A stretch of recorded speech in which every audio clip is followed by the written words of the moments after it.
Oke, halo teman-teman. Di kesempatan kali ini kita akan membahas tentang kerangka berpikir penelitian.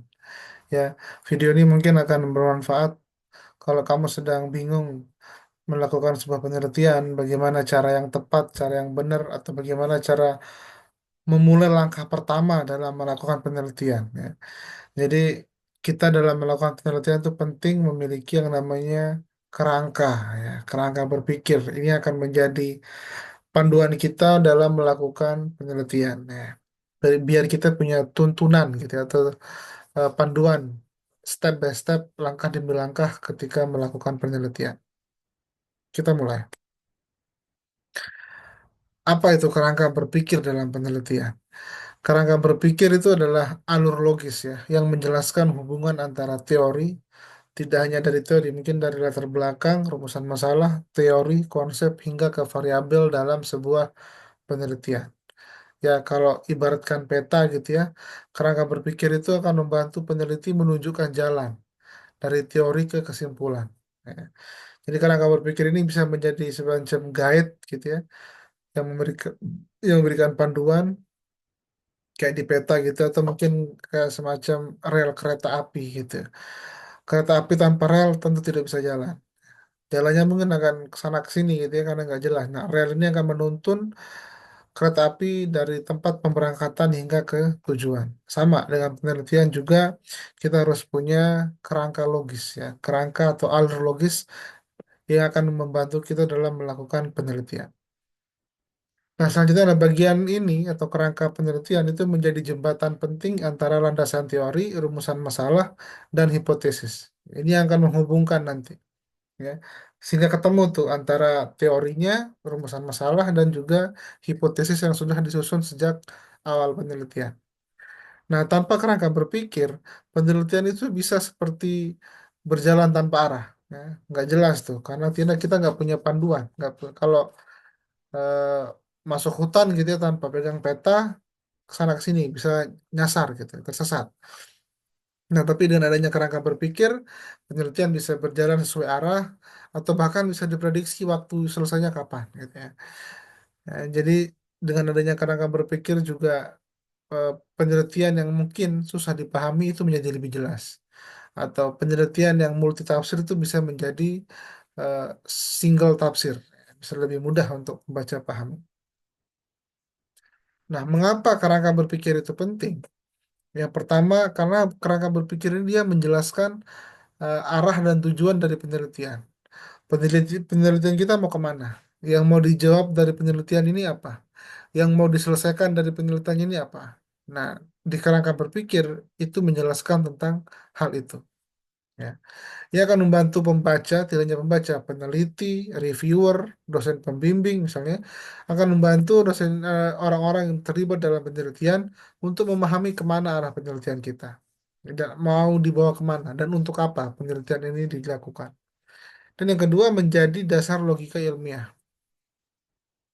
Penelitian itu tidak opini ya. Penelitian itu tidak berangkat dari asumsi, tidak berangkat dari opini pribadi penulis. Tapi penelitian itu harus dibuktikan dengan logika ilmiah. Nah, logika ilmiah itu yang seperti apa? Logika ilmiah itu adalah sebuah proses atau hasil dari teoritis ya, konseptual. Nah, ada metode-metode yang dilakukan sehingga memiliki dasar logika ilmiah. Yang ketiga menunjukkan relevansi antara teori yang digunakan. Menunjukkan relevansi teori yang digunakan itu maksudnya adalah dengan adanya kerangka berpikir, pembaca itu tahu teori apa yang dipakai dan mengapa teori itu cocok untuk menjawab masalah penelitian. Jangan sampai masalahnya A, teori yang digunakan C misalnya. Nggak akan nyambung dan nggak akan ketemu atau mampu menjawab masalah yang coba untuk dipecahkan dari penelitian ini.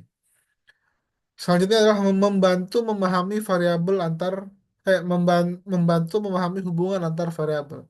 Kerangka berpikir itu memetakan hubungan sebab akibat atau keterkaitan antara antar elemen penelitian yang antar elemen penelitian dengan lebih jelas ya. Kemudian fungsi kerangka berpikir itu apa sih gitu ya. Yang pertama adalah mengarahkan proses penelitian. Kita jadi tahu tuh step by step dari penelitian yang akan kita lakukan apa. mulai dari menyusun metode hingga menarik kesimpulan. Ya, kerangka berpikir itu bisa menjadi panduan utama kita. Kemudian membantu merumuskan hipotesis. Dengan memahami alur logika teori, peneliti bisa membuat dugaan awal atau hipotesis yang lebih terarah. Ya, sebelum melakukan penelitian, kita pasti punya yang namanya hipotesis atau kesimpulan awal sebelum membuktikannya dengan cara meneliti. Misalnya, kenapa sih di Jogja itu banyak aksi kelitih? Nah, hipotesis kita apa misalnya? Hipotesis yang bisa ditemukan dari dengan adanya peristiwa kelitih adalah yang pertama mungkin faktor sekolah misalnya, faktor sekolah yang eh, tidak mampu mengatasi eksistensialisme dari remaja misalnya.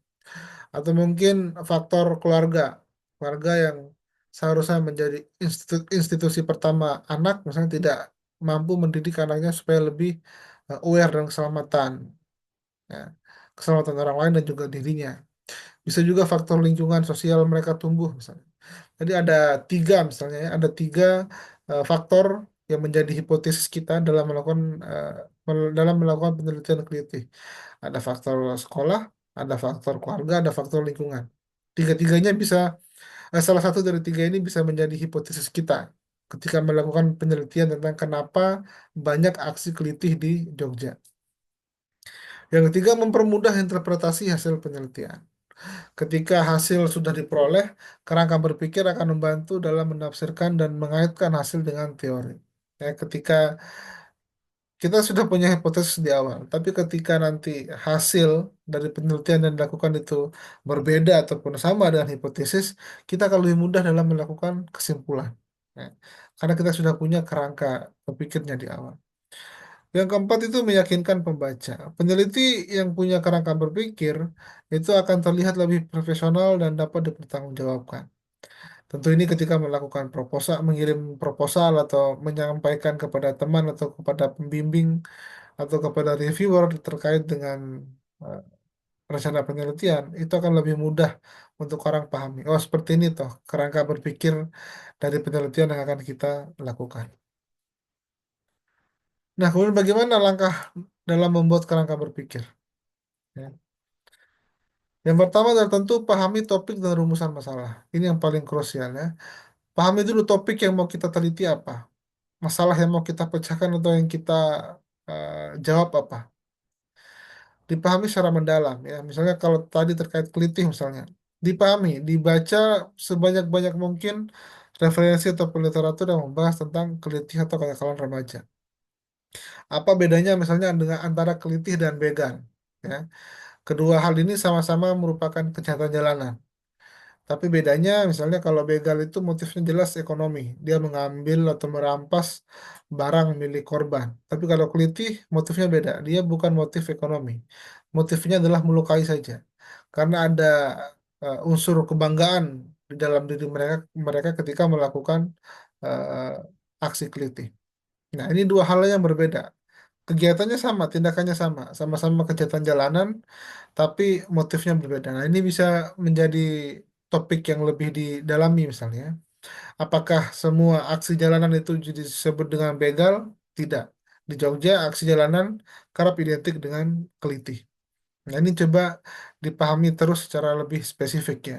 Masalah terkait masalah penelitian yang kita teliti harus dibahas ataupun kita gali sespesifik mungkin, sejelas mungkin agar arah berpikir kita bisa lebih fokus.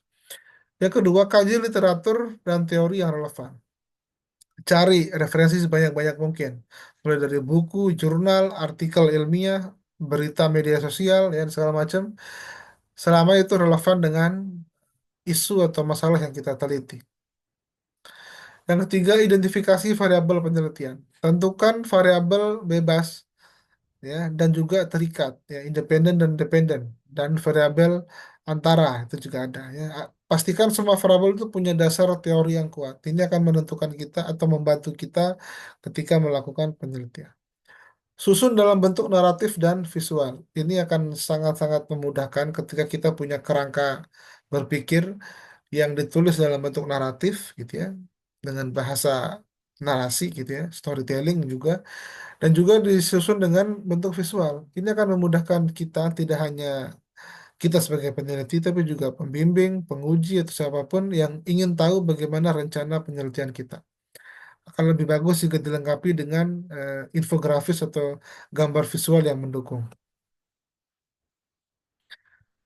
Seperti apa sih contoh kerangka berpikir? Apakah seperti kerangka tengkorak di depan ini? Tentu tidak ya. Kerangka berpikir itu bukan berarti kerangka tengkorak manusia yang berpikir. Tidak ya. Nah ini misalnya contoh-contoh dari kerangka berpikir eh, penelitian. Dari tema mungkin ya. Tema misalnya temanya adalah eh, kehidupan remaja misalnya atau media sosial dan kesehatan mental. Kita bikin judul makna media sosial dalam kehidupan remaja perkotaan. Kemudian kita susun latar belakang. Penelitian ini berangkat dari fenomena maraknya penggunaan media sosial di kalangan remaja dan bagaimana hal tersebut mempengaruhi pola komunikasi, identitas diri, dan relasi sosial mereka. Ini latar belakang. Ini dibikin singkat-singkat dulu sebagai bentuk kerangkanya. Kemudian teori yang digunakan apa? Teorinya adalah interaksionisme simbolik. Media sosial juga tidak media sosial tidak hanya dipandang sebagai alat komunikasi, tapi juga ruang konstruksi makna dan identitas diri. Itu teorinya. Kemudian teknik penggalian datanya bagaimana? Peneliti akan melakukan wawancara mendalam terhadap sejumlah remaja di wilayah perkotaan yang aktif menggunakan media sosial. Dan teknik analisis datanya, data akan dianalisis dengan pendekatan tematik untuk menemukan pola makna, nilai, dan dinamika sosial yang terbentuk. Nah, ini yang disebut dengan kerangka. Kita bikin susunan dulu sedikit-sedikit, poin-poin kunci dari rencana penelitian yang akan kita gunakan. Dan ingat, kerangka itu bukan sesuatu yang baku, sesuatu yang pakem ya. Kerangka itu bisa akan berubah seiring waktu sesuai dengan data baru atau fenomena, fenomena baru yang kita temukan di lapangan. Nah, ini jadi kerangka itu sifatnya sangat dinamis. Saat ini mungkin akan seperti ini, tapi ketika sudah mulai proses penelitian itu akan berubah, berkembang semakin lebih bagus ya. Oke, teman-teman, mungkin ini video yang singkat mengenai kerangka berpikir penelitian. Semoga video ini bisa mampu menjawab keresahan, kebingungan teman-teman ketika melakukan penelitian. Sekian dan terima kasih.